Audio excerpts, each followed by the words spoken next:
What would you do if the person who promised to love you forever, slowly convinced you that without them, you were nothing? Not with fists. Not with bruises anyone could see. But with words. With silence. With the slow, deliberate theft of your confidence, your friends, your dreams, until the woman you used to be felt like a stranger you'd almost forgotten. This is a story about that woman. About one dinner that changed everything. And about a stranger with green eyes who reminded her that she was worth fighting for. Stay with me. Because this story, it doesn't end the way you think it does. Warm, grounded tone. Let the audience feel her. Her name was Natalie. Natalie Cooper. 26 years old, with a degree she'd earned, a job she was good at, and a hollow place inside her chest where her self-worth used to live. 7 years ago, she was a 19-year-old waitress with big dreams and a bright smile. Then she met Sebastian. Charming, ambitious, generous, or so she thought. He paid for her education. He gave her a career. He gave her a life. And in return, quietly, methodically, without her even realizing it, he took everything else. The restaurant was the kind of place where people kept their voices low and their problems private. Candlelit tables. White linen. The soft clink of fine crystal. Natalie had chosen it deliberately, safety in numbers, she told herself. Witnesses. A public place where Sebastian would have to stay calm. She had rehearsed this moment 100 times with her sister Anne. She knew the words. She'd practiced her posture, her tone, the steadiness of her breath. What she hadn't practiced was the way her hands would tremble the moment she actually sat across from him. I want a divorce. The words came out quieter than she intended. Sebastian's fork stopped halfway to his mouth. His dark eyes fixed on her, that look she used to think was passion, that look she now knew was simply the measuring gaze of a man calculating how much control he still had. What did you just say? She steadied herself. Said it again, stronger this time. I want a divorce. I can't do this anymore, Sebastian. What followed was not the explosion she feared. It was something worse, cold, surgical cruelty delivered in a low voice so that no one nearby could hear. He reminded her of the waitress she used to be. The nobody. The girl with dreams too big for her reality.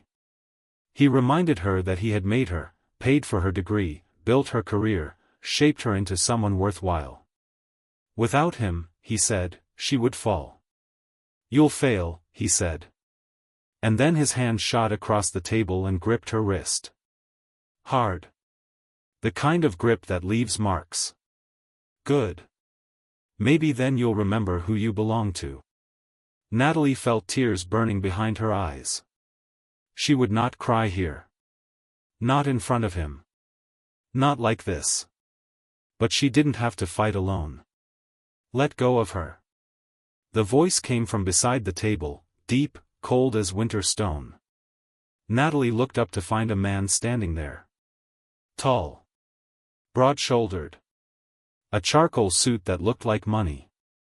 Eyes the color of sea glass, currently fixed on Sebastian with an expression that made the very air feel dangerous.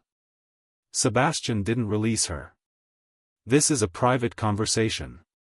Move along. The stranger moved faster than Natalie could track. One moment Sebastian had her wrist in an iron grip. The next he was yelping, face pale, releasing her instantly. Andrew Fairchild. He said his name like it was a verdict. And from the way the blood drained from Sebastian's face, from the way the whole room seemed to hold its breath, Natalie understood why. Everyone in Stratford knew that name. Old money. Old power. The kind of family that didn't just live in a city, they had shaped it from the ground up. Andrew Fairchild didn't raise his voice once. He didn't need to. He simply told Sebastian what would happen, every client gone, every door closed, every bridge burned, if he ever touched Natalie again. And Sebastian, who had made Natalie feel small for 7 years, back down like a man who had just remembered exactly how small he actually was. He grabbed his jacket, left money on the table, and walked out without looking back. The restaurant slowly returned to noise.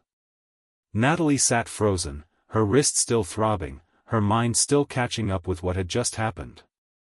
Andrew Fairchild moved to the empty seat across from her. "Are you all right?" he asked quietly. She opened her mouth. Closed it. Tried again. "I don't know." "That's honest." A slight smile touched his lips. "I'm Andrew." "I know who you are," she said, the words tumbling out before she could stop them. "Everyone knows who you are." He said her name back to her, Natalie Cooper, like it mattered. Like she mattered. And something in her chest cracked open just a little. He had heard everything, he told her. Every word Sebastian had said. And for the record, he was wrong about all of it. She'd heard similar things from Anne, from the friend Sebastian hadn't managed to drive away. But hearing it from this stranger, this powerful, unhesitating man who had stepped in without being asked, made it feel, for the first time, like something she might actually be able to believe. He gave her his number. Insisted on driving her to her sister's house. Walked her to the door and waited until Anne opened it. As Natalie stepped inside and turned back to watch him go, she felt something unfamiliar stir in her chest. Hope. Maybe she could do this. Maybe she could leave Sebastian and survive and even, someday, be happy.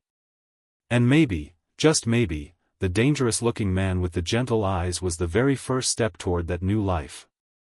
Welcome back, dear listeners. When we left Natalie, she was standing on her sister's doorstep, wrist bruised, heart shaking, clutching a business card that didn't feel real.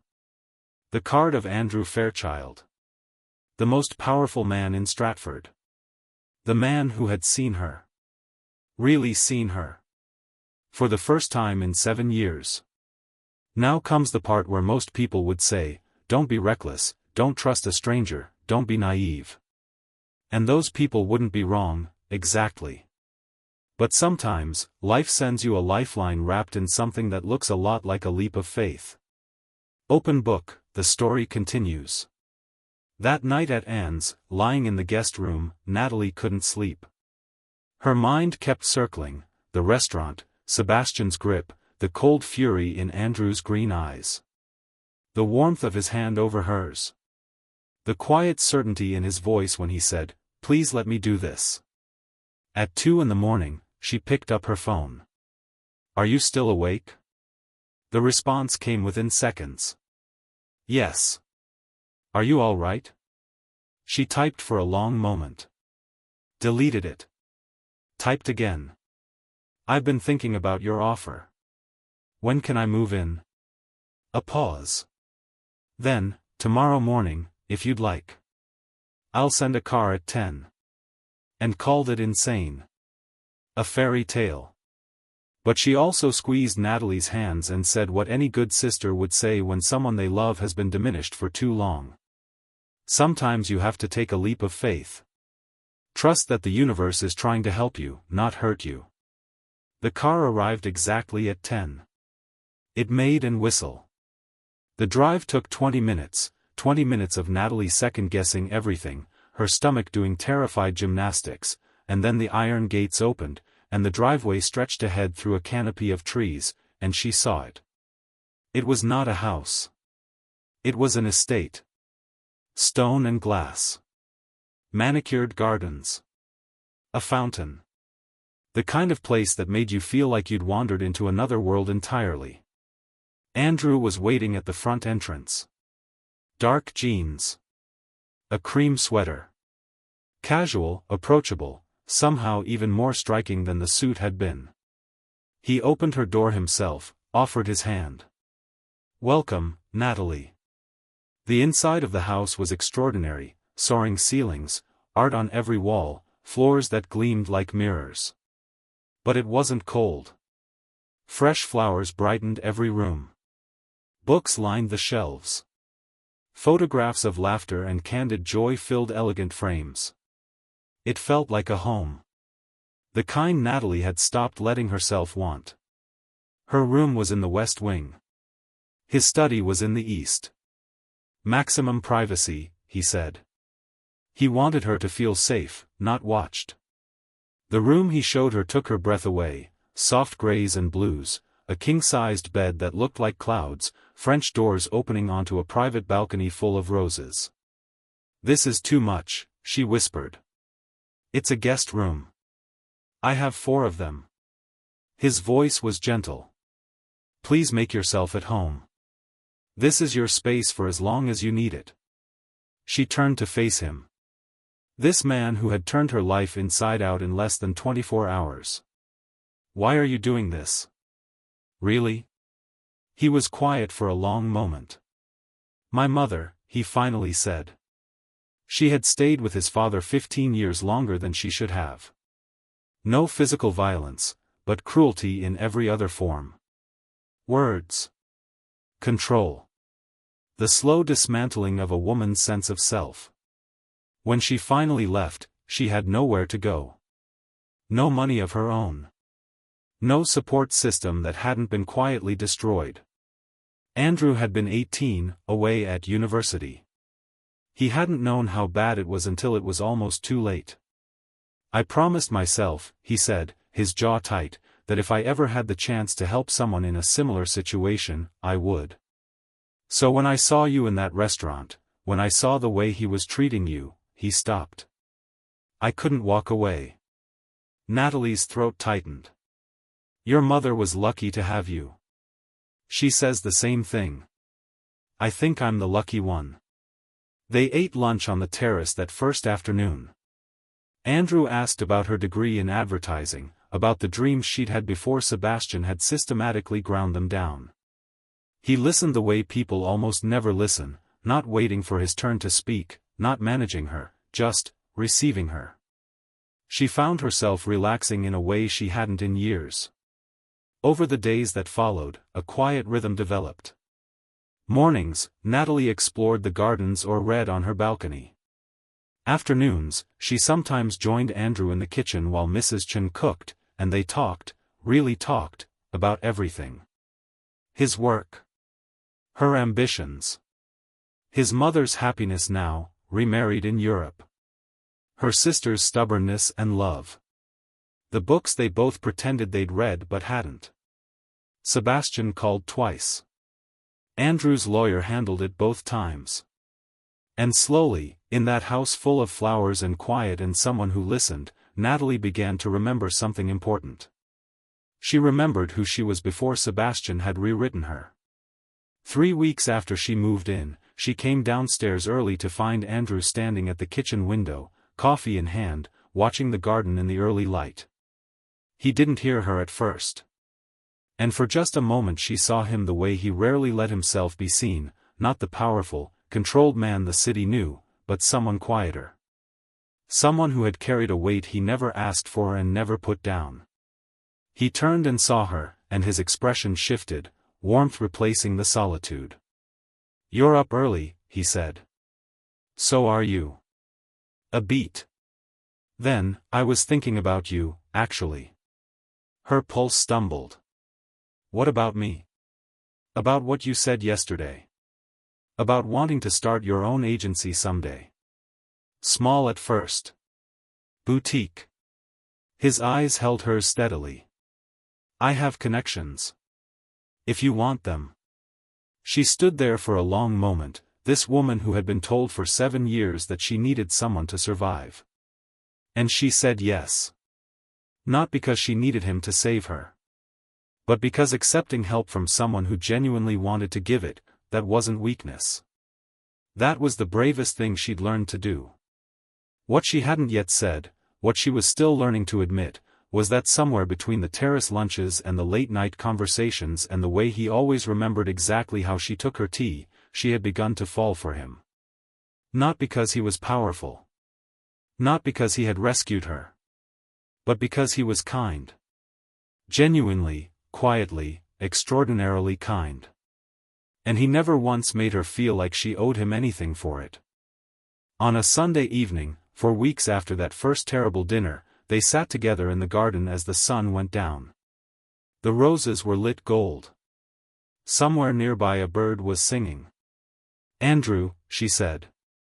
"Yes? I think I'm ready. To start over. Really start over." He looked at her for a long moment. "You've been ready," he said quietly. "You just needed to believe it." She looked down at her hands, the same hands that had trembled so violently 4 weeks ago. They were steady now. "Will you stay?" she asked softly. "Not as my protector. Just as my person. If you want to be." The smile that crossed his face was the most unguarded thing she had ever seen on him. "I've wanted to be that," he said, "since the moment you said, 'I don't know,' when I asked if you were all right.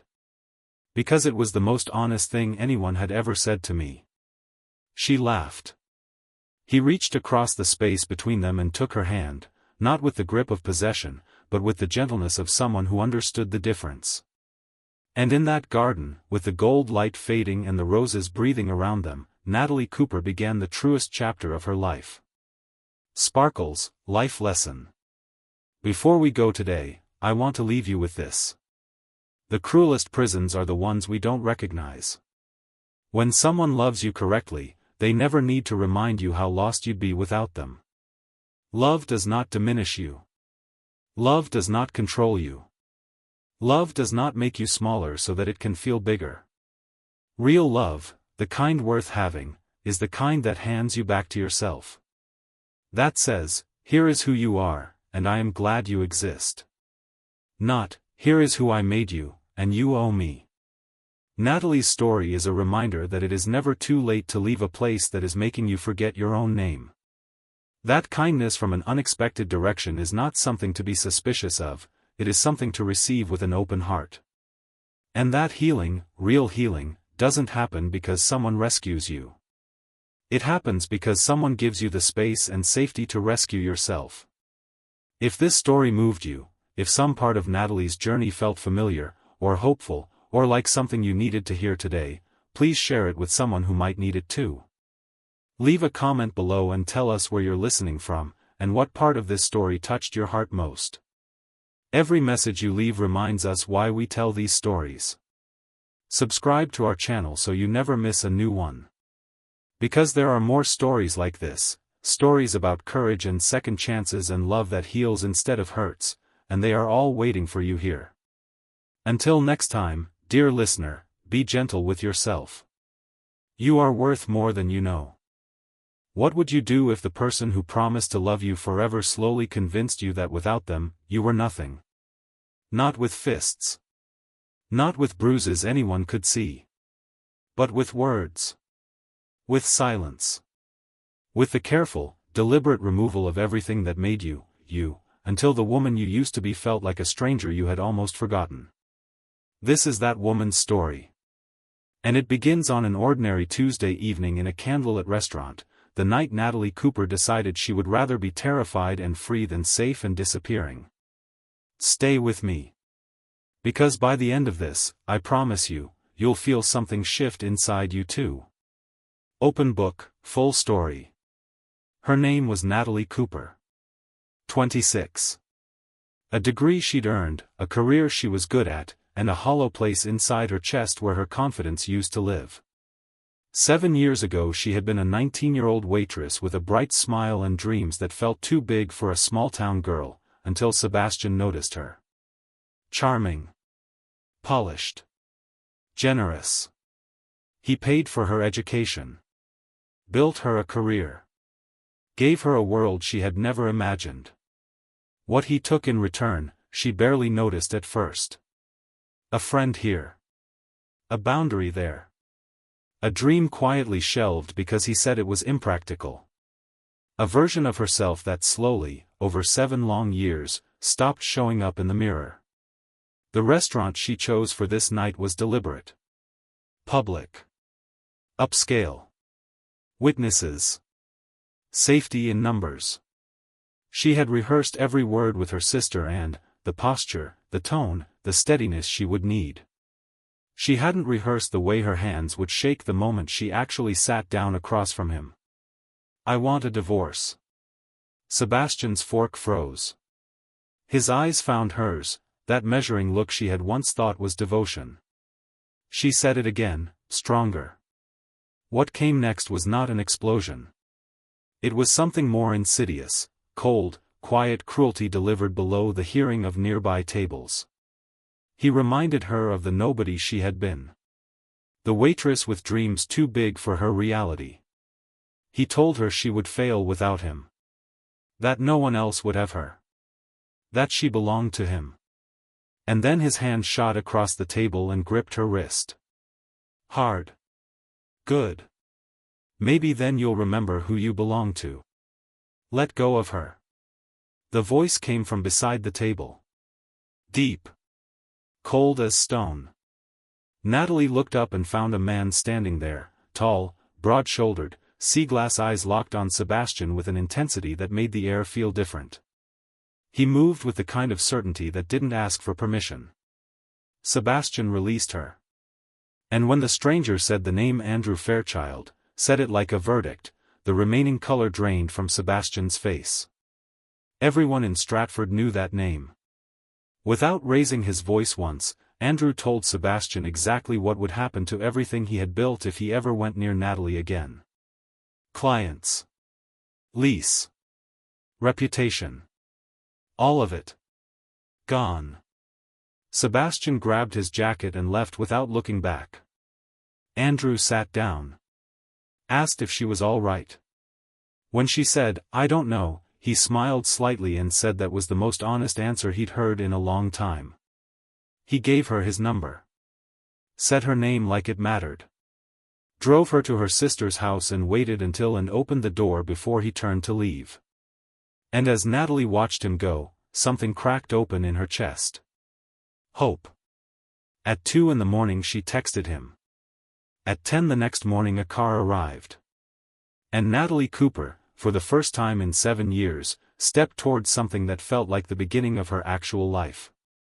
Andrew's estate was not what she expected, not cold or sterile, despite its grandeur. Fresh flowers in every room. Books on every shelf. Photographs of laughter in elegant frames. It felt lived in. Loved. Like somewhere a person could breathe. Her room was in the West Wing. His study in the East. Maximum privacy, he said. He wanted her to feel safe, not watched. She asked him why, really why, he had done all of this for a stranger. He told her about his mother. The 15 years she had stayed. The cruelty that never left visible marks. The hotel room she had lived in for 3 months, terrified and alone, while Andrew was away at university not knowing how bad things had gotten. I promised myself, he said, that if I ever had the means to help someone in a similar situation, I would. What followed was 4 weeks of quiet transformation. Mornings in the garden. Afternoons in conversation. Late evenings on the terrace with tea she hadn't had to make herself. Andrew asked about her dreams, the ones Sebastian had told her were impractical. He listened like the answers mattered. He remembered everything. He never once made her feel like she owed him anything. And slowly, like ice thawing after a long winter, Natalie began to remember who she had been before someone had told her she was nothing without him. She remembered she was curious. Funny. Ambitious. Creative. She remembered that she used to have ideas worth listening to. She remembered that she used to take up space without apologizing for it. And somewhere between the late-night conversations and the Sunday afternoons in the gold-lit garden, she realized something else: she had fallen for Andrew Fairchild. Not because he was powerful. Not because he had rescued her. But because he was kind in the way that cost something, consistently, quietly, without requiring anything in return. Because when he looked at her, she felt seen. Not managed. Not owned. Seen. On a Sunday evening, with the roses breathing around them and the last of the sunlight fading across the garden, she told him she was ready. To start over, she said. Really start over. He looked at her steadily. You've been ready. You just needed to believe it. Will you stay? She asked. Not as my protector. As my person. If you want to be. The smile that crossed his face was the most honest thing she had ever seen. I've wanted to be that, he said, since the moment you said, I don't know, when I asked if you were all right. He took her hand. Not with the grip of possession. With the gentleness of someone who had learned, the hard way, the difference. And in that garden, with the gold light gone and the stars just beginning, Natalie Cooper started the truest chapter of her life. Dear listener, before we say goodbye today, I want to sit with you in this for just a moment longer. Natalie's story is not just a love story. It is a story about what happens when someone has been slowly taught to believe they are less than they are. When cruelty wears the costume of care. When control disguises itself as love. The people who truly love us never need to remind us how lost we'd be without them. They don't make themselves bigger by making us smaller. They don't keep score of what they've given us. Real love is not a debt. It is not a leash. It is not a cage with a velvet lining. Real love, the kind Natalie finally found, hands you back to yourself. It says, here is space to grow. Here is someone who will watch you become who you were always meant to be, and be glad. If you have ever been in a place where someone made you feel small, know this, leaving is not failure. Staying was not weakness. And beginning again, at any age, in any season, is one of the bravest things a human being can do. You are not nothing without them. You never were. Speech balloon. If this story moved you, tell us in the comments, where are you listening from? Which moment in Natalie's story touched you most? Your words matter to us more than you know, we read every single one. Bell subscribe to our channel so you never miss a new story. Because every week we bring you tales like this one, stories about courage and kindness and love that heals instead of hurts. Stories that remind you who you are and who you can still become. Red hearts, share this story with someone who needs it today. Sometimes the most important thing we can do for someone we love is hand them a story that says, you are not alone. Until next time, dear listener. Be gentle with yourself. You are worth more than you know. Pushpin short life lesson, pinnable/end card. Love that is real does not make you smaller. It does not remind you of your debt. It does not isolate you from the people who knew you before. Real love says, you were someone before me, and you will be someone because of you, not because of me. If someone has been telling you otherwise, that is not love. That is fear wearing love's face. And you deserve so much better than that.